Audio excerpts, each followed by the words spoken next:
بانی جماعت احمدیہ سیدنا حضرت اقدس مسیح موعود علیہ الصلاۃ والسلام فرماتے ہیں، جس قدر ابرار، اخیار اور راست باز انسان دنیا میں ہو گزرے ہیں، جو رات کو اٹھ کر قیام اور سجدہ میں ہی صبح کر دیتے تھے، کیا تم خیال کر سکتے ہو کہ وہ جسمانی قوتیں بہت رکھتے تھے اور بڑے بڑے قوی ہیکل جوان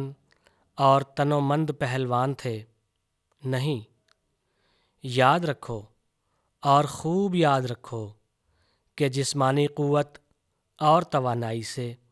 وہ کام ہرگز نہیں ہو سکتے جو روحانی قوت اور طاقت کر سکتی ہے۔ بہت سے انسان آپ نے دیکھے ہوں گے جو 3 یا 4 بار دن میں کھاتے ہیں اور خوب لذیذ اور مقوی اغذیہ پلاؤ وغیرہ کھاتے ہیں، مگر اس کا نتیجہ کیا ہوتا ہے؟ صبح تک خراٹے مارتے رہتے ہیں اور نیند ان پر غالب رہتی ہے، یہاں تک کہ نیند اور سستی سے